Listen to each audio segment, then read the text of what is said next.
हाँ, हेलो प्यारे बच्चों, welcome to the fourth lecture of friction. Okay, ठीक है। तो पिछले क्लास में हम आपको फ्रिक्शन ऑन इंक्लाइन पढ़ा रहे थे, लेकिन हम सिंपल बात किए थे। ब्लॉक स्लाइड कर जा रहा था तो काइनेटिक फ्रिक्शन आता था, और काइनेटिक फ्रिक्शन का वैल्यू फिक्स होता है। कितना होता है? म्यू के इंटू, और इंक्लाइन प्लेन पे वो नॉर्मल कितना था? mg cos theta. तो उसके बाद हम लोग देखे थे एक कि ब्लॉक अगर स्लाइड करके ऊपर जा रहा है तो उस पर डी एक्सेलरेशन लगता था जी sine theta plus mu g cos theta, और अगर स्लाइड करके नीचे आ रहा है तो एक्सेलरेशन था जी sine theta minus mu g cos theta. इसमें हम लोग एक इंक्लाइन प्लेन पे बोल दिए थे कि ब्लॉक को कम से कम कितना फोर्स लगाएं कि रुका रहे, नीचे न जाए, और ज्यादा से ज्यादा कितना फोर्स लगाएं कि रुका रहे और ऊपर न जाए। तो फोर्स का एक रेंज भी बात किए थे हम लोग, mg sin theta minus mu mg cos theta और mg sin theta plus mu mg cos theta. याद है? थोड़ा उसमें ना कुछ बात हम छुपा भी लिए थे, जो डेटा दे दी थे जानबूझ करके 53 डिग्री 53 डिग्री। तो उस सब चीज को हम लोग थोड़ा डिस्कस करेंगे। ठीक, बेसिकली हम ये तुमसे पूछना चाह रहे हैं कि अगर मैं आपसे कहूँ, एक मिनट, हाँ ऑब्वियसली नहीं तो स्मार्ट बोर्ड पढ़ाने में मन नहीं लगता, डस्टर नहीं ना रहता है, तो डस्टर से बहुत कुछ सिखाया जाता है। तो मोबाइल लाओ, तुम लोग के पास तो मोबाइल है नहीं, अपना यूज, अच्छा बुलाओ ना, मोबाइल नहीं है, ठीक, ओके। जैसे ये एक सरफेस है और ये एक ब्लॉक है। अगर हम इसको ऐसे एंगल को धीरे धीरे चेंज करें तो कुछ देर तक तो ये रुका हुआ है, और एंगल बढ़ा देंगे तो ये स्लाइड होने लगेगा। यस और नो? बोलो। तो यार कितना एंगल तक रुका रहेगा, कब स्लाइड कर जाएगा? मान लो अगर रुका हुआ है तो अगर मान लो रुका हुआ है, लेट्स से ब्लॉक रुका हुआ है, एक मिनट के लिए अगर हम ऐसा कह दें कि ब्लॉक इज स्टेशनरी, ठीक, तो ब्लॉक अगर स्टेशनरी है तो इस समय पे इस पे फ्रिक्शन कौन सा लग रहा होगा? Static friction. और उसका वैल्यू कितना होगा? जितना कितना रिक्वायर्ड है? mg sin theta. और जब स्लाइड करने लगा तो फ्रिक्शन हो गया काइनेटिक, वो कितना हो जाएगा? म्यू के इंटू एन। तो एन, तो हम लोग वही सब चर्चा करने वाले हैं कि 2-3 केस संभव है। सुनिएगा मेरी बात। जैसे हम अगर किसी इंक्लाइंड प्लेन पे ये थीटा एंगल है और इस पर एक ब्लॉक रख दें, इस पर एक ब्लॉक, इरेजर पे कैसे चल जाता है, इस पर एक ब्लॉक रख दे, तो एक संभावना यह है कि ब्लॉक स्लाइड ना करे, एक संभावना यह है कि ब्लॉक स्लाइड ना करे। ऐसा हो सकता है? यस और नो? और अगर स्लाइड नहीं करेगा तो इस पर स्टैटिक फ्रिक्शन लग रहा हो। और सच्चाई देखोगे तो इसके mg का 2 कंपोनेंट होगा, एक क्या होगा जो कितना होगा? mg, और इधर होगा वो कितना होगा? और इधर नॉर्मल होगा। इसको स्लाइड कराना कौन चाह रहा है? इसको mg और mg sin थीटा स्लाइड कराना चाह रहा है, तो इसको रोकेगा कौन? फ्रिक्शन। इसको कौन रोकेगा? फर्ज करो, इमेजिन करो कि ब्लॉक मूव ही नहीं कर रहा है, रुका हुआ है। तो अगर रुका हुआ है तो ये फ्रिक्शन स्टैटिक है और उसका वैल्यू किसके बराबर होगा? और अगर यही बात में ये ब्लॉक नीचे स्लाइड करने लगे, ये ब्लॉक नीचे स्लाइड करने लगे, तो तब भी ऊपर फ्रिक्शन लगेगा, और वो फ्रिक्शन, तब जो ऊपर फ्रिक्शन लगेगा वो फ्रिक्शन काइनेटिक होगा, और वो होगा म्यू के इंटू एन, और एन का वैल्यू कितना है? तो म्यू के इंटू mg। अब एक छात्र के ऊपर, एक स्टूडेंट का दुविधा ये है कि एंगल देख करके उसको ये नहीं समझ में आ गया कि कब ब्लॉक रुका रहेगा और कब ब्लॉक चलेगा। यस और नो? तो हम लोग, क्योंकि रुका रहेगा तब तो फ्रिक्शन का वैल्यू mg sin थीटा के बराबर होगा, और चल रहा होगा तो फ्रिक्शन का वैल्यू म्यू के इंटू mg cos थीटा के बराबर होगा। यहाँ mg sin थीटा के बराबर क्यों होगा? क्योंकि उतना ही स्टैटिक फ्रिक्शन लगेगा, रुका हुआ है, ये स्टेशनरी है, ये स्टेशनरी है, तो ब्लॉक फ्रिक्शन उतना ही लगेगा जितना जरूरत है। कितना जरूरत है? mg। तो स्टैटिक फ्रिक्शन का वैल्यू mg sin थीटा के बराबर हो जाएगा। अभी वाले सिचुएशन काइनेटिक फ्रिक्शन का म्यू के इंटू mg cos थीटा। कब स्टैटिक लगेगा कब काइनेटिक लगेगा इसके लिए हमको सोचना पड़ेगा। अरे है ना? चलो तो पहले तो एक दो सवाल करते हैं, सिंपल सिंपल सवाल। डेटा कौन बताएगा? कौन बताएगा डेटा? आशीष। चलो कितना किलो का ब्लॉक रखा जाए आशीष बाबू? 5 किलो। अच्छा 5 किलो, ठीक। 5 kg का ये एंगल जो है कितना रखना पसंद करोगे? हाँ 30 रख लें। ठीक है भाई, तुम कह रहे हो तो 30 रख लेते हैं, 30 डिग्री रख लेते हैं। और म्यू का वैल्यू तुमसे नहीं पूछेंगे क्या? म्यू का वैल्यू रख लेते हैं 0.4। नहीं म्यू का वैल्यू रख लेते हैं 0.8। म्यू का वैल्यू 0.8। ओके। अब आपसे पूछ रहे हैं decide whether block will slide और नॉट। देखो अभी हम शुरुआत किए हैं, अंत में तुमको कंप्लीट जब कंक्लूड कर देंगे तो देख करके ही तुम बताने लगोगे। अभी बस चीज को सीखो। Decide whether block will slide और not, also find friction on block and acceleration of block. Friction on block and acceleration of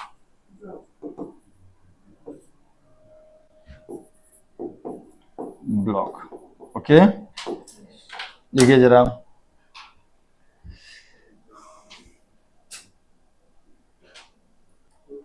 हाँ बच्चों सुनो। अरे बच्चों सुनो, इधर कितना लगेगा? mg sin 30। mg sin 30 नहीं, और इधर कितना? mg cos 30 नहीं। ओके, और इधर नॉर्मल। ओके, इधर क्या पहला स्टेप हुआ करता था? एफबीडी बना करके नॉर्मल पता करना। नॉर्मल का वैल्यू कितना हो गया? mg cos कितना? mg को 5g लिख दें? नहीं, तो ये हो गया 50 गुणा √3/2 that is 25 √3। Is that okay? Yes sir. बोलो। Yes sir. ठीक। अब मैक्सिमम फ्रिक्शन कितना होगा? एफ मैक्स क्या हो जाएगा? म्यू एक ही है तो उसी को म्यू एस म्यू के दोनों मान ले, म्यू इंटू एन, तो दैट इज 0.8 इंटू 25 √3। अच्छा एक बार बताओ, ये 25 √3 का वैल्यू थोड़ा देर बात करते रुको, ये 8/10 हो जाएगा नहीं? तो 20 √3 नहीं, √3 होता है लगभग 1.73, तो 1.73 गुणा 10 17.3 गुणा 2 34.6 न्यूटन। यस और नो? इतना फ्रिक्शन लग सकता है। अच्छा इसको स्लाइड कराने का कोशिश कौन कर रहा है? 5g sin 30, जिसका वैल्यू कितना है? 25। तो यार इसको जो स्लाइड कराना चाह रहा है वो है 25। यहां पर हमको कितना लगाने से ये ब्लॉक रुका रहेगा? 25। यस और नो? तो एफ रिक्वायर्ड कितना है हमारा? 25। एफ रिक्वायर्ड कितना है? 25 अगर इधर लगा देंगे तो ये रुक जाएगा ना। और ज्यादा से ज्यादा कितना मिल सकता है? 34.6। Is that okay? बोलो। नहीं समझ में आया? तो एफ रिक्वायर्ड जो है that is less then F max Fs max है ना? Yes. So requirement will be fulfilled. Requirement of what? Relative slipping. No No relative slipping. So requirement will be fulfilled. Then there will not be any relative slipping. Inclined is रुका हुआ. So block will also be रुका हुआ. So acceleration of block will be. Zero. In that situation, friction is static or kinetic? Static. Static. Yes. Static friction का value कितना होता है? Required के बराबर. जितना जरूरत होता है, जितना जरूरत. Fs is F required. तो how much is F required? तो यहाँ पर सारे सवाल का जवाब आ गया Yes. कि block will not slide. Friction on the block is static and it's value is 25 Newton. Yes और नो? Yes, sir. कोई दिक्कत? No, if it does not slide that means it's acceleration is Zero. थोड़ा सा change करती. Yes, sir. Yes और ना? Yes, sir.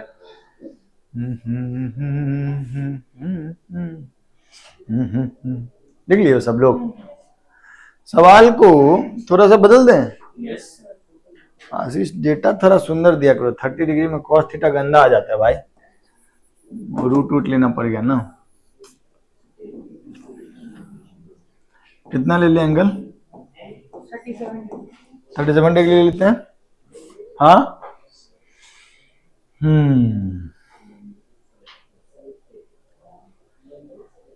Block का मास कितना ले ले भाई? मास कितना भी लेंगे ना उससे सवाल को फर्क नहीं पड़ता. तुम देखोगे ना सब कट जाएगा मास. लेकिन चलो तुम कह रहे हो तो 20 kg ले लेते हैं. ठीक है. म्यू का वैल्यू कितना ले लें? म्यू का वैल्यू लेते हैं 0.5. म्यू का वैल्यू कितना ले लें?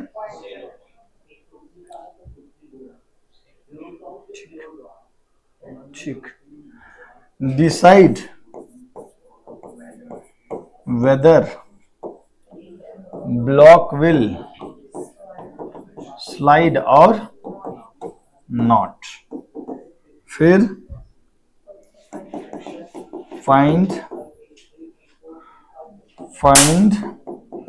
Friction on block and acceleration of block.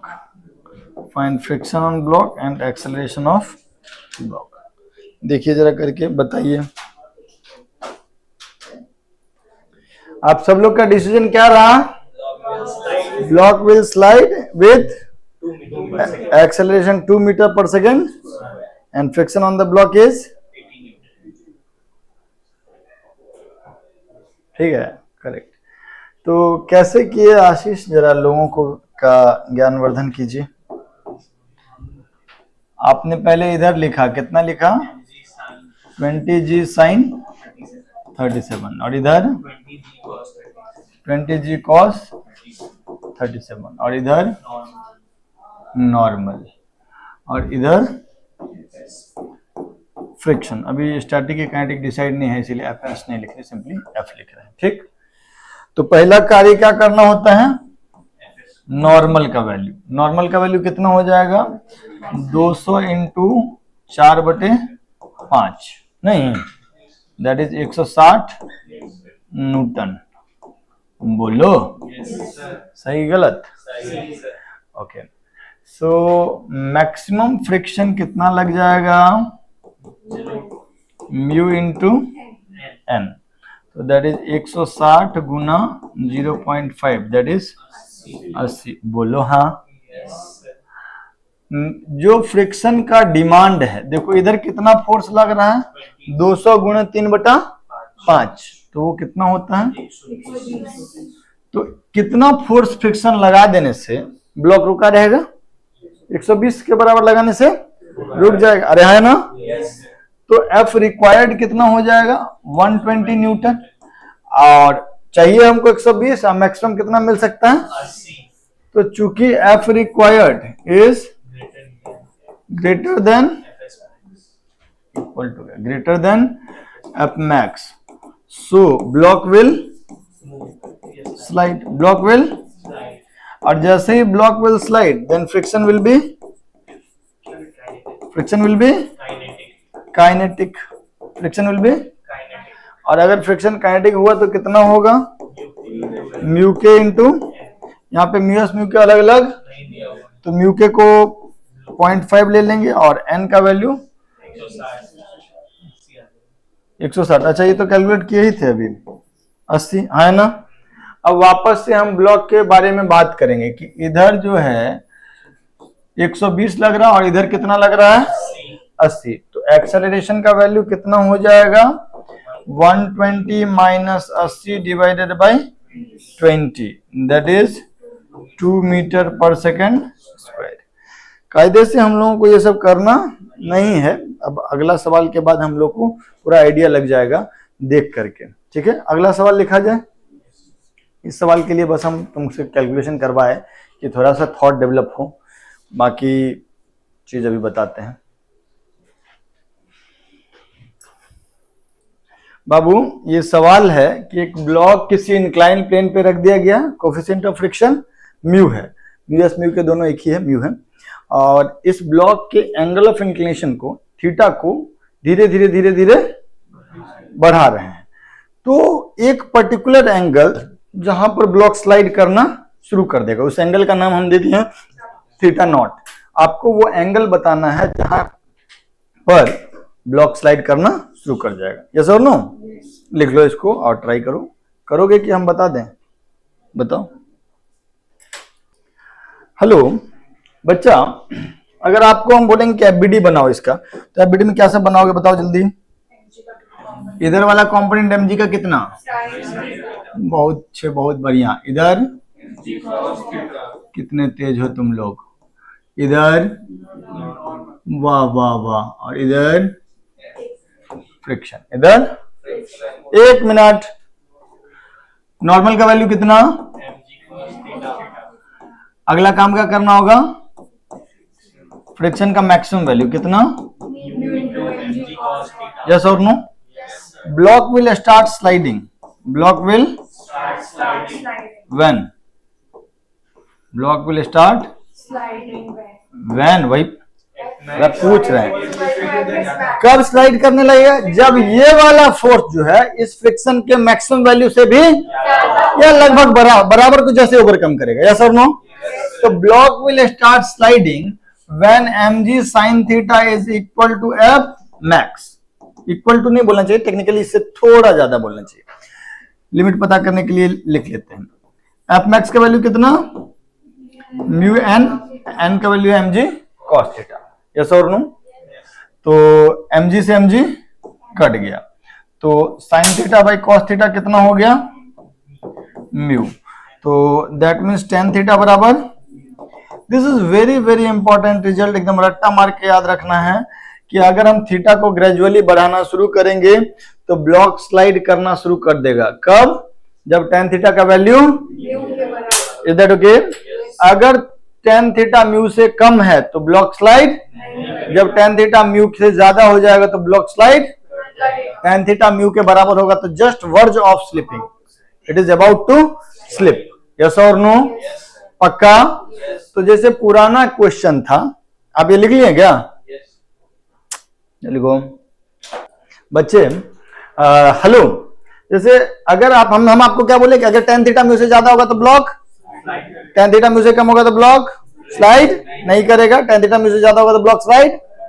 देख, ये जो सवाल था 30 डिग्री है ना, टेन 30 डिग्री कितना होता है? 1/√3 माने 1/1.73। ओके, लगभग लगभग तुम देखोगे तो 100/173 या फिर इसका वैल्यू अगर तुम देखो तो कितना आएगा पता है? 0.6, 17 छक्के 102 होता है, 6-7 के आसपास आएगा। अब म्यू का वैल्यू कितना है? 0.8। तो म्यू क्या है? टेन थीटा से ज्यादा है। म्यू क्या है? टेन थीटा से ज्यादा है ना? म्यू टेन थीटा से ज्यादा है। रखने बोले, रख दिए, कर लेंगे। म्यू का वैल्यू टेन थीटा से, तो ब्लॉक स्लाइड, इसीलिए स्लाइड नहीं किया था। इस वाले केस में देखो तो, इस वाले केस में tan 37 कितना आएगा 3/4। tan 37 का वैल्यू हो जाएगा 3/4 जो होता है 0.75। अब म्यू का वैल्यू है 0. कौन ज्यादा tan थीटा की म्यू? तो tan थीटा म्यू से ज्यादा तो ब्लॉक स्लाइड करेगा, किया भी था इस वाले केस में, है ना? बोलो। अच्छा, तो इस कहानी से ये जो यहां पर लिखे हैं इसमें हम क्या क्या बात लिख सकते हैं, क्या क्या बात लिख सकते हैं, सबको कंक्लूड करें?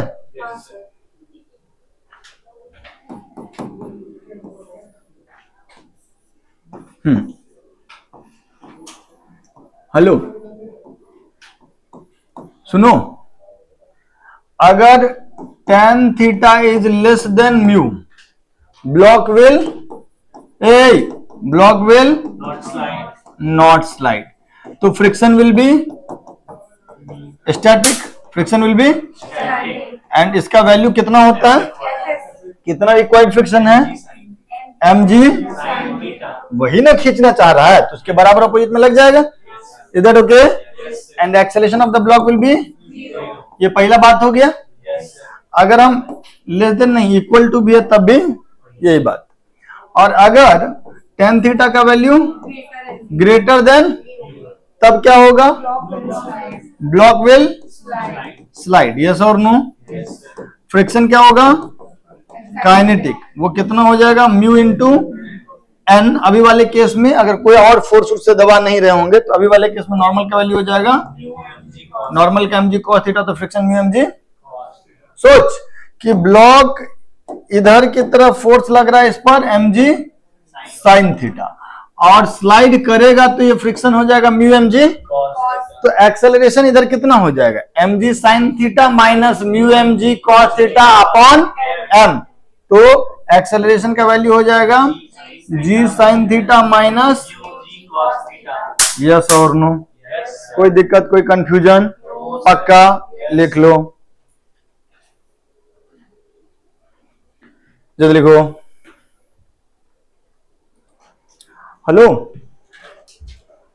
इस परिस्थिति में जब theta tan theta less than mu है तो what is net contact force on the block? इस सिचुएशन में, अभी ये वाले सिचुएशन में जब tan theta less than mu है तो what is F net contact? If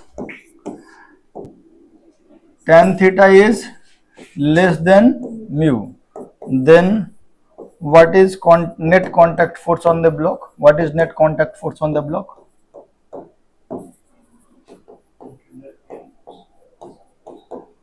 बोलो, under root mg sin theta का square plus mg cos theta का, mg बोल दो ना भाई, हाँ, एक मिनट सर, एक मिनट, ये सिचुएशन है tan theta is less than mu, tan theta is less than mu,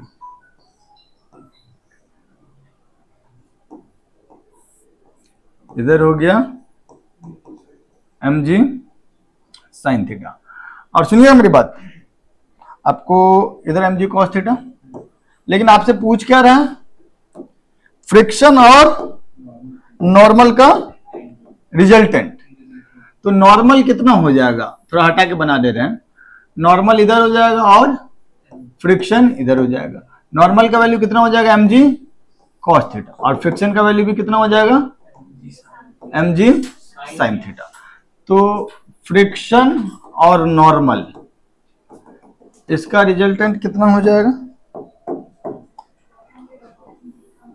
इसका रिजल्टेंट कितना हो जाएगा, नेट कांटेक्ट फोर्स, एक मिनट, एफ नेट कांटेक्ट कितना हो जाएगा, अंडर रूट फ्रिक्शन का स्क्वायर प्लस नॉर्मल का स्क्वायर, तो that is mg sin theta का square plus mg cos theta का स्क्वायर, दैट इज mg। यार इतना करने का जरूरत था काहे?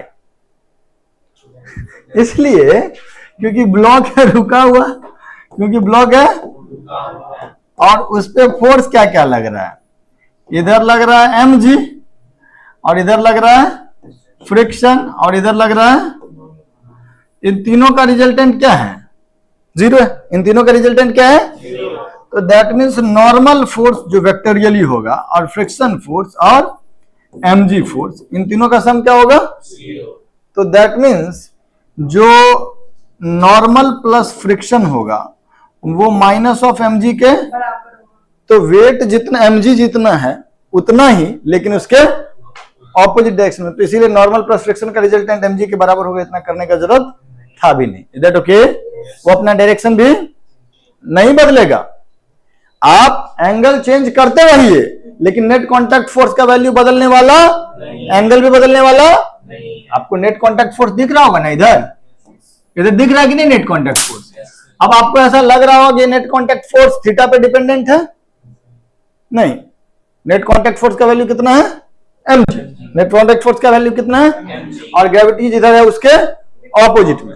जब तक ब्लॉक रुका हुआ है तब तक नेट कांटेक्ट फोर्स mg के बराबर है और ग्रेविटी के ऑपोजिट डायरेक्शन में, इन दोनों का रिजल्टेंट। Is that okay? बोलो।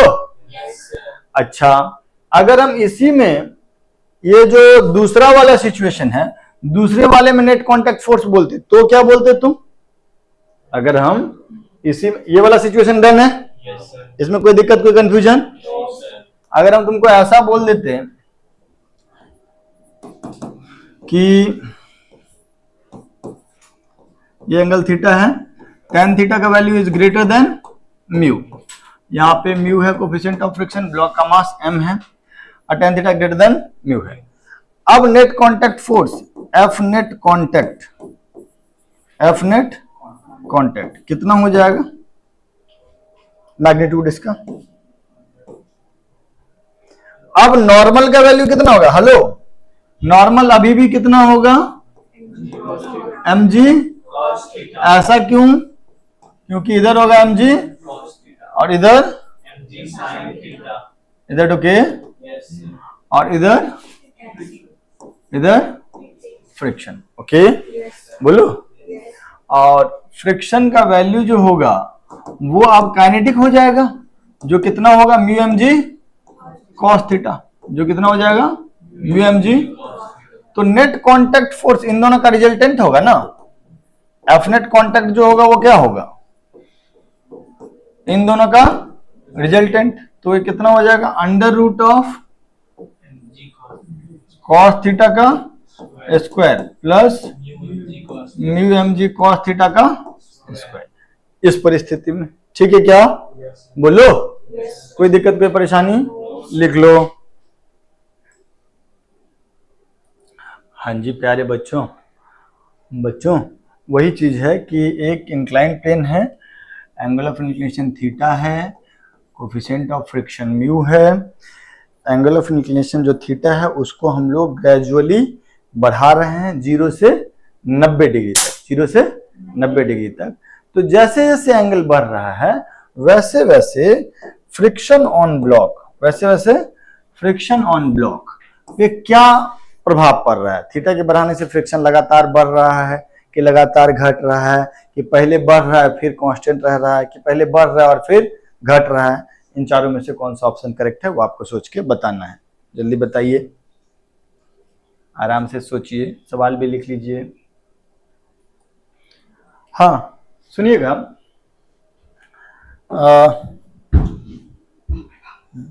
हेलो, पहले जब तक, सुनिए, दो हिस्सों में करते हैं। अगर थीटा का tan थीटा का वैल्यू लेस देन म्यू है, when tan theta is less than mu, तब ब्लॉक जो है वो रुका हुआ रहेगा। tan थीटा अगर म्यू से कम है तो ब्लॉक रुका हुआ रहेगा, और फ्रिक्शन का वैल्यू कितना हो जाएगा? mg sin theta. नहीं, tan थीटा अगर म्यू से छोटा है तो ब्लॉक रुका रहेगा और फ्रिक्शन mg sin थीटा के बराबर हो जाएगा। ये देख चुके हैं।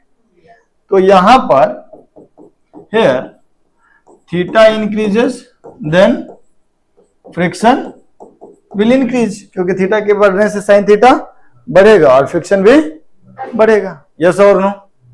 लेकिन अगर tan थीटा का वैल्यू ग्रेटर देन म्यू हो गया, जब म्यू से ज्यादा हो गया, बढ़ाएंगे तो एक समय पे आकर के tan थीटा म्यू के बराबर हो जाएगा, उसके बाद tan थीटा म्यू से ज्यादा होगा। इस समय पे फ्रिक्शन का वैल्यू काइनेटिक होता था, है ना, और उसका वैल्यू कितना दिया गया था, याद है, जब जब ब्लॉक रुका हुआ था तो फ्रिक्शन स्टैटिक था और उसका वैल्यू था उतना ही जितना रिक्वायर्ड है, माने mg sin थीटा शुरुआत में नहीं। अब ब्लॉक जब चलने लगा तो फ्रिक्शन काइनेटिक होता था, उसका वैल्यू होता था mu into N, that is mu into mg cos theta. अब ये हो गया फ्रिक्शन का वैल्यू, ऊपर वाला फ्रिक्शन का वैल्यू कब, जब तक ब्लॉक रुका हुआ है, और एक बार ब्लॉक चलने लगा तो फ्रिक्शन का value mu mg cos theta. तो जब तक ब्लॉक रुका हुआ है तब तक थीटा के बढ़ने से sin थीटा बढ़ता है, इसीलिए फ्रिक्शन का वैल्यू बढ़ेगा। अब ब्लॉक एक बार स्लाइड करने लगा तो फ्रिक्शन का value mu mg cos theta, theta के बढ़ने से cos थीटा घटता है, तो here theta increases then friction decrease, friction decreases, is that okay? लिख लीजिए इसको, लिख लियो। इसमें अगर हम यही चीज पूछते तुमसे कि as theta increases the net contact force, the net contact force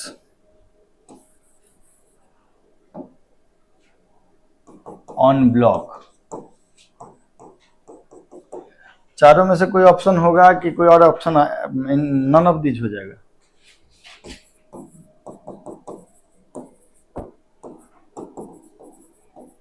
एक और ऑप्शन में जोड़ दिए इसमें,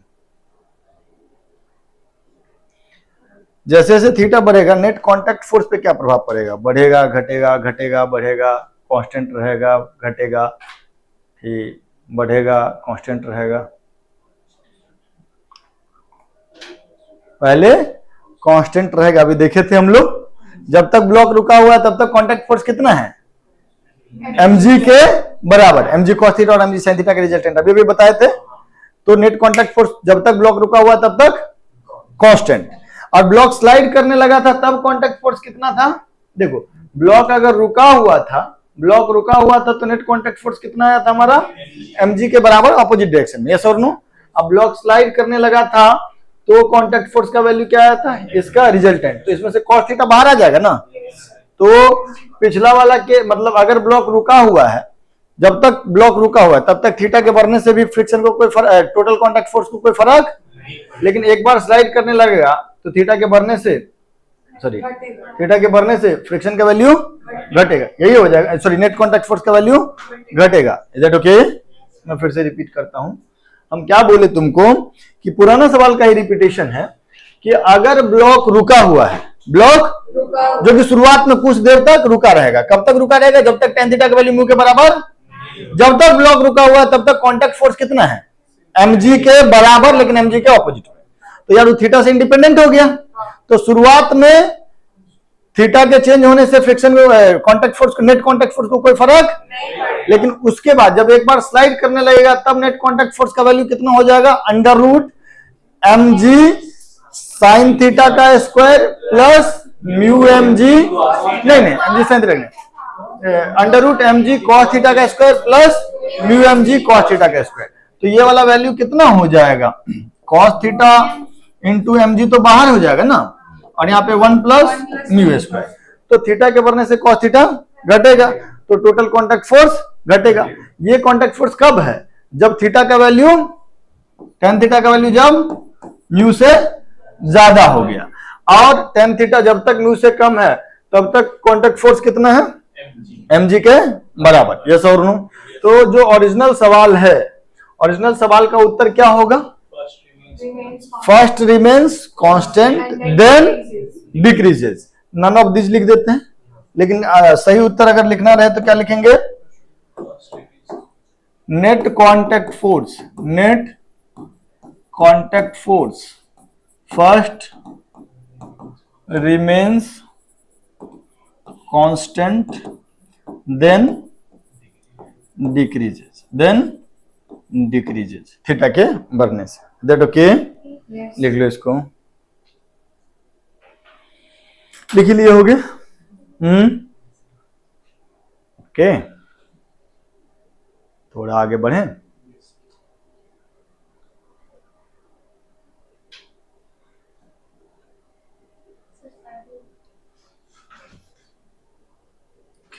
बच्चों सवाल है कि ये इंक्लाइन प्लेन है, दो ब्लॉक रखा हुआ है, एक M1 और एक M2। यहाँ पे कोफिशिएंट ऑफ फ्रिक्शन है μ1 और यहाँ पे कोफिशिएंट ऑफ फ्रिक्शन है μ2, माने M2 और इंक्लाइन प्लेन के बीच कोफिशिएंट ऑफ फ्रिक्शन है μ2, M1 और ब्लॉक के बीच इंक्लाइन प्लेन के बीच कोफिशिएंट ऑफ फ्रिक्शन है μ1। ठीक है, तो और ये बोल दिया कि tan थीटा ग्रेटर देन μ1 है, tan थीटा ग्रेटर देन μ2 है, माने अकेला अगर M1 रखते तो वो भी स्लाइड कर जाता, अकेला M2 रखते तो वो भी स्लाइड कर जाता। अब हम पूछ रहे हैं कि दोनों ब्लॉक के बीच में आपस में नॉर्मल रिएक्शन है या नहीं है, दोनों ब्लॉक के बीच में आपस में नॉर्मल रिएक्शन है या नहीं है। तीन केसेस के लिए ये चीज सोचो। अगर μ1 लेस देन μ2 है तो दोनों के बीच नॉर्मल है कि नहीं है, μ1 इक्वल टू μ2 है तब दोनों के बीच नॉर्मल है कि नहीं, और μ1 ग्रेटर देन μ2 है तब दोनों के बीच नॉर्मल है कि नहीं। μ1 इक्वल टू μ2 इक्वल टू μ लिख लेना। तो बात समझ में आया? दोनों ब्लॉक इंक्लाइन प्लेन पे है, दोनों ब्लॉक के बीच में धक्का मुक्की होगा कि नहीं होगा, किस सिचुएशन में होगा ये सोचना है। धक्का मुक्की होगा तभी ना नॉर्मल आएगा, वही सोचना है थोड़ा। देखो जरा इसमें बेसिकली क्या एनालिसिस करना है। अकेला अकेला दोनों ब्लॉक तो स्लाइड कर ही जाता ना। सुनिएगा मेरी बात, अगर हम ऐसा कह दें कि ये थीटा है और ये ब्लॉक M1 है और कोफिशिएंट ऑफ फ्रिक्शन है μ1 और tan थीटा का वैल्यू ग्रेटर देन μ1 है, तो इस ये ब्लॉक स्लाइड तो कर ही जाएगा ना जी। तो इधर कितना लग जाएगा M1 जी, और इधर काइनेटिक फ्रिक्शन μ1 M1 जी। तो इस ब्लॉक का एक्सेलरेशन क्या होगा, this minus this upon mass, हम रटे हुए थे ना, जी साइन थीटा माइनस μ1 जी। यस और नो, ये पहले वाले का एक्सेलरेशन हो जाएगा। अगर किसी सिर्फ अकेला दूसरा वाला इसके पीछे नहीं रहता, अकेले ही रहता, तो दूसरा वाला ब्लॉक जहां पर ये μ2 है कोफिशिएंट ऑफ फ्रिक्शन और ये एंगल थीटा है, तो ये ब्लॉक जो आता वो आता A2 से, है ना। क्या तुम उस A2 का वैल्यू सिमिलरली बता दोगे, कितना, जी साइन थीटा माइनस, पक्का, इज दैट ओके? अब सोच, ये दोनों ऐसे अलग अलग इंक्लाइन पे नहीं है, दोनों क्या है, आगे पीछे, है ना। अब ये अकेला जो है, ये जो इकलौता है, ये इकलौता जाना चाहता कितने से, A1 से, और ये इकलौता जाना चाहता कितने से, सोच, अगर A1 का वैल्यू ज्यादा हो जाए A2 से तो ये पीछे ही रह जाएगा, तो दोनों के बीच कोई धक्का मुक्की, तो दोनों के बीच में कोई normal reaction, is that okay? दोनों के बीच नॉर्मल रिएक्शन कब नहीं होगा, जब A1 का वैल्यू ज्यादा हो और A2 का वैल्यू, यस और नो। अच्छा एक बात बताओ, जितना म्यू का वैल्यू जितना ज्यादा एक्सेलरेशन उतना कम, म्यू का वैल्यू जितना ज्यादा एक्सेलरेशन उतना कम। तो अगर हम यहां वाला सिचुएशन देखें, एक सिचुएशन देखें कि μ1 जो है वो कम है और μ2 ज्यादा है, यहां μ2 ज्यादा है और ये μ1 कम है, तो ऊपर वाले का एक्सेलरेशन कम होगा और नीचे वाले का ज्यादा। समझ में नहीं आ रहा है कि भाई जितना ज्यादा फ्रिक्शन होगा ऊपर की तरफ, उसका एक्सेलरेशन नीचे की तरफ उतना कम। फ्रिक्शन किसमें ज्यादा, μ2 में कि μ1 में, μ2 में, तो ऊपर वाले का एक्सेलरेशन कम और नीचे वाले का एक्सेलरेशन ज्यादा, तो भाई ये तो भाग जाएगा, ये तो दोनों के बीच में नॉर्मल एग्जिस्ट नहीं करेगा, नॉर्मल एग्जिस्ट नहीं करेगा। तो इस वाले केस में जो ए पार्ट है, इसमें हम लोग लिख सकते हैं both blocks will move separately, both blocks will move separately, और A1 का वैल्यू हो जाएगा जी साइन थीटा माइनस μ1 जी कॉस थीटा, और A2 का वैल्यू क्या हो जाएगा, जी साइन थीटा माइनस, और दोनों अलग अलग जा रहा है तो दोनों के बीच में देयर इज नो धक्का मुक्की। इफ नो धक्का मुक्की तो normal between the blocks is, normal between the blocks is, सच सच बताओ, समझ में आया, पक्का, झूठ बोले। अब एक बात बता, पिटाओगे तुम लोग, सुनिए मेरी बात, अगर हम तुमको ये बी वाला केस एनालाइज करने दे दे तो दोनों का एक्सेलरेशन, तो इंडिपेंडेंट एक्सेलरेशन अगर बात करें तो दोनों का इंडिपेंडेंट एक्सेलरेशन कितना हो जाएगा, जी sine theta minus mu g cos theta, जी साइन थीटा माइनस, क्योंकि म्यू1 और म्यू2 दोनों बराबर है, तो दोनों का एक्सेलरेशन, अब दोनों को अलग अलग इंक्लाइन पे नहीं रखे हैं, एक ही इंक्लाइन पे रखे हैं। ये जितने से जा रहा है उतने से ये भी जा रहा है, तो क्या पीछे वाला आकर के उसको धक्का देगा क्या? दोनों के बीच में there will not be any धक्का मुक्की। If there will not be any धक्का मुक्की means normal reaction between the block is that okay? तो जो बी वाला सिनेरियो है जिसमें म्यू1 बराबर म्यू2 बराबर म्यू, इसमें क्या होगा, blocks, both blocks will move, बिल्कुल both blocks will move together, yes और no, with acceleration with a बराबर g sine theta minus mu g cos theta, क्योंकि म्यू1 बराबर म्यू2 बराबर म्यू है, is that okay?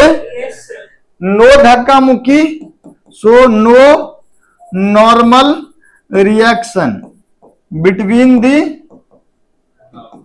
Blocks, between the दोनों blocks के बीच में कोई नॉर्मल रिएक्शन नहीं होगा। दोनों पे फ्रिक्शन भी अलग अलग लगेगा, इस पे लग जाएगा m1 g sine theta, sorry mu one m1 g cos theta और इस पे mu two m2 g cos theta, is that okay? कोई दिक्कत? अब हम लोग डिस्कस करेंगे टफ वाला पार्ट, जल्दी इसको लिखो। अब जो कठिन वाला पार्ट है उसको करना पड़ेगा ना, ये सबको मिटा दे, लिख लियो ना। सी पार्ट में क्या है भाई, म्यू1 इज ग्रेटर देन म्यू2, तो म्यू1 ग्रेटर देन म्यू2 है। सुन लो, यहां पर कोफिशिएंट ऑफ फ्रिक्शन कम है और ये इसका, अगर ये अकेला मूव करता तो इसका एक्सेलरेशन कितना होता, जी साइन थीटा माइनस म्यू1 जी कॉस थीटा, और अकेला ये मूव करता तो इसका एक्सेलरेशन होता है जी साइन थीटा माइनस म्यू2 जी कॉस थीटा।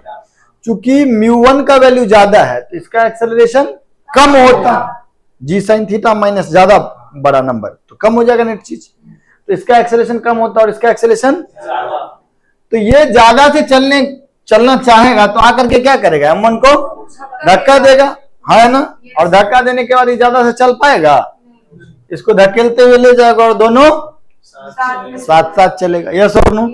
पिछला बार में दोनों साथ साथ चल रहा था लेकिन दोनों के बीच कोई धक्का मुक्की लेकिन अब जो दोनों साथ साथ चलेगा तो दोनों के बीच धक्का मुक्की। अभी क्या हो रहा है कि ये बेचारा मान लो चलना चाह रहा है 3 से, अब पीछे वाला बोल रहा है कि हम हड़बड़ी में हम जाएंगे 4 से, तो जाकर के आगे वाले से टकरा जाएगा, है ना, क्योंकि यहाँ पे फ्रिक्शन कम है और यहाँ पे फ्रिक्शन ज्यादा है, तो ये बेचारा ज्यादा एक्सेलरेशन से आना चाहेगा, यस और नो बोलो, और ज्यादा एक्सेलरेशन से आना चाहेगा तो आकर के इससे टकरा जाएगा और तब क्या करेगा कि दोनों साथ साथ चलेगा। तो कैच क्या है कि now both blocks will move together. क्या दोनों को सिस्टम मान सकते हैं? तो सिस्टम अगर मानेंगे तो कितना केजी का सिस्टम मानेंगे, कितना केजी का सिस्टम मानेंगे, m1 plus m2, m1 plus m2। सोच के बताना कि इस तरफ नेट फोर्स कितना लिख दे, ग्रेविटी का कौन सा, m1 प्लस m2g, और इधर कितना m1g cos theta plus m2 sorry इसको मिटा देते हैं,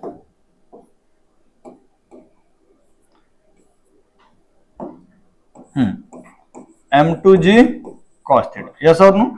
नॉर्मल n1 और n2 आएगा, हम अभी बता नहीं रहे, हमको बस ये बताओ कि फ्रिक्शन का वैल्यू कितना लिखें, इधर की तरफ लिखे फ्रिक्शन कितना लिखे, फ्रिक्शन का वैल्यू अकेला इस पे काइनेटिक फ्रिक्शन, अकेला इस पे भी, तो कितना म्यू1 m1g cos थीटा प्लस म्यू2 m2g cos थीटा, यस और नो? और दोनों किसी कॉमन एक्सेलरेशन से जा रहा होगा, उस एक्सेलरेशन का नाम रख दिया हम लोग AC। कोई बात समझने में दिक्कत क्या? तो हम लोग नेट इक्वेशन क्या लिखेंगे, सो बताओ तुम। m1 plus m2 g sine theta minus μ1 m1 g cos theta minus μ2 m2 g cos theta is equal to m1 plus m2 into acceleration. ये सब नो, नेट फोर्स बराबर मास इंटू एक्सेलरेशन।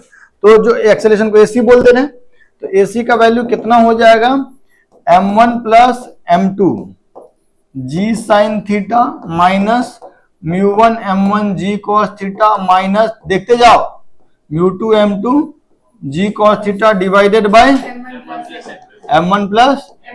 कोई दिक्कत, कोई कंफ्यूजन? No, sir. पक्का? Yes, sir. इसमें इतना लिखो, इसमें यह भी पूछेगा कि दोनों के बीच में नॉर्मल रिएक्शन कितना है, अभी बताएंगे। पहले इसमें कोई कंफ्यूजन नहीं ना, पहले इसको लिख लो।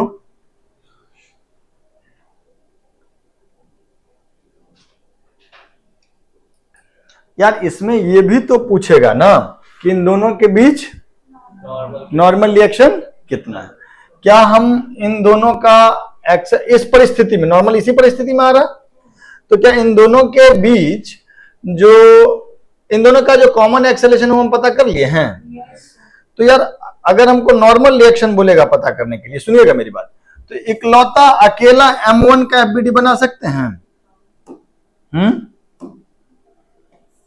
देखिए,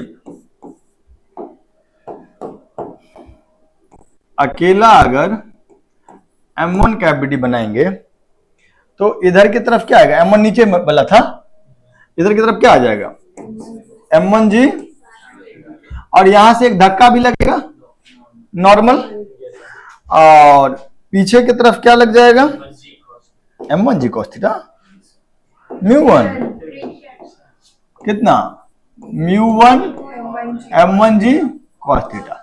m1 जी cos थीटा और नॉर्मल को नहीं ड्रॉ कर रहे हैं, इधर की तरफ क्या होगा, एक इधर की तरफ m1 जी, उसको हटा लिए, और इधर की तरफ एक क्या होगा, n1, उसको भी हटा लिए। अच्छा, ये जा रहा होगा इधर कितने से, AC, जिसका कि इतना बड़ा एक्सप्रेशन है ना। तो हम इक्वेशन क्या लिखेंगे, m1 g sine theta plus normal minus μ1 m1 g is equal to m1 into AC। AC का वैल्यू यहां से उठा करके पुट कर देंगे, और वहां से हमको दोनों के बीच लगने वाला नॉर्मल का वैल्यू भी आ जाए। बोलो बच्चों, Yes, sir. समझ में नहीं आया? पक्का? Yes, sir. छापो।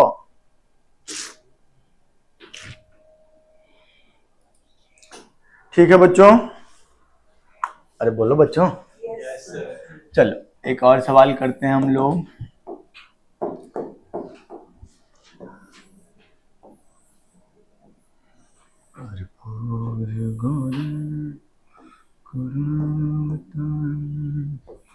संसार सार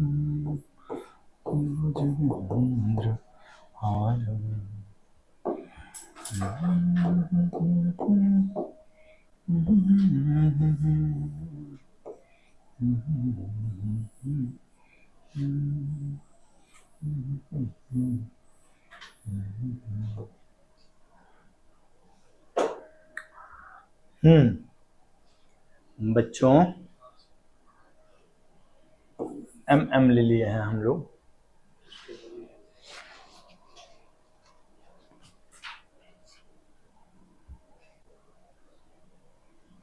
म्यू जो है यहां पर भी ले लेते हैं 0.1, और यहां पे ले कि छोड़ दें, यहां पर भी ले लें, म्यू इज इक्वल टू 0.1। तुम्हारे हेल्प के लिए हम बता दे रहे हैं कि मान लो कि दोनों ब्लॉक चल रहा है, ठीक है, म्यू का वैल्यू बहुत कम जानबूझ के लिए है, तो ये जा रहा होगा किसी एक्सेलरेशन ए से, और ये जा रहा होगा किसी एक्सेलरेशन ए से। फाइंड द वैल्यू ऑफ ए, ठीक है, और जब ए आ जाएगा तब हम टेंशन का बात करेंगे।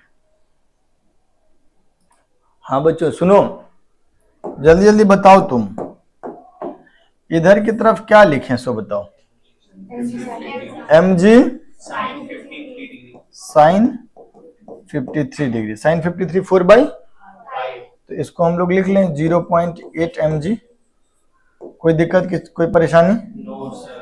ठीक, इधर की तरफ n1 और इधर mg cos 53, mg Cos 53. तो cos 53 का वैल्यू होता है 3/5, तो ये वैल्यू कितना हो जाएगा 0.6 mg।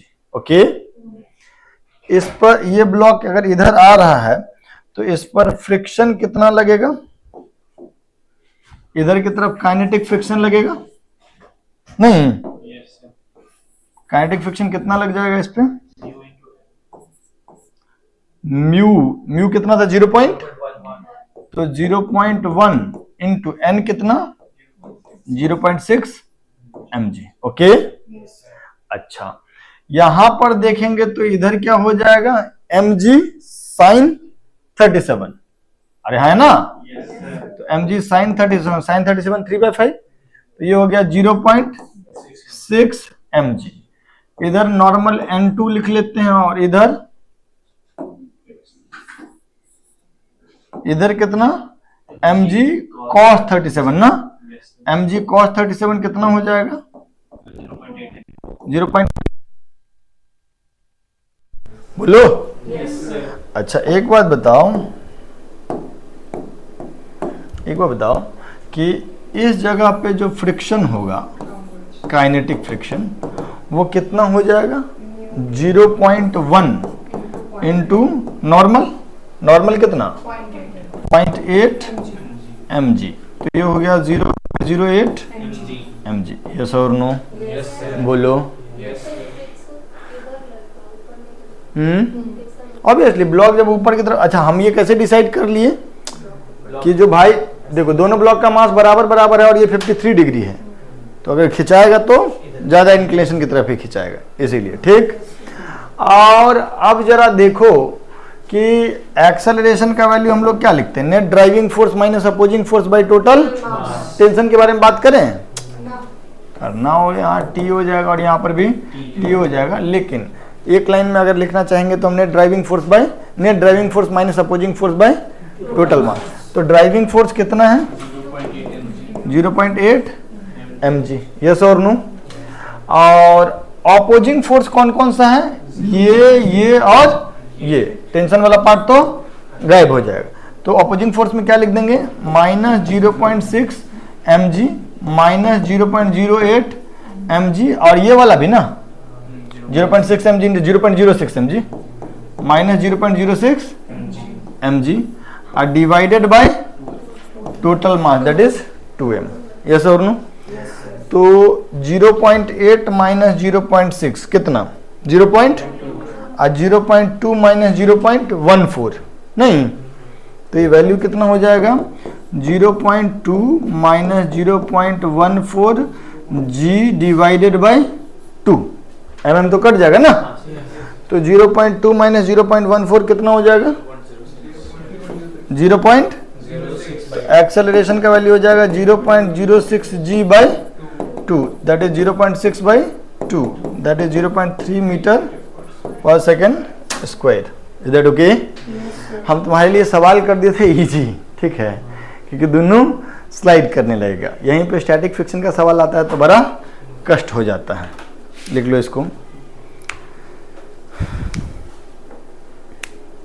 अगले क्लास में भी हम लोग फ्रिक्शन के ऊपर और टाइप का, आज तो खाली इंक्लाइन टाइप वाला क्वेश्चन सब किया ना, तो और टाइप का सवाल आता है, टेंशन और फ्रिक्शन के बीच का कंपटीशन होता है, तो वो भी करेंगे, और उसके अलावा ब्लॉक ओवर ब्लॉक प्रॉब्लम फिर ख़त्म हो जाएगा।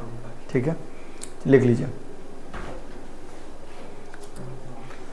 ठीक है, तो आज का क्लास यहीं ख़त्म करते हैं हम लोग, मिलते हैं अगली क्लास में, बाय बाय।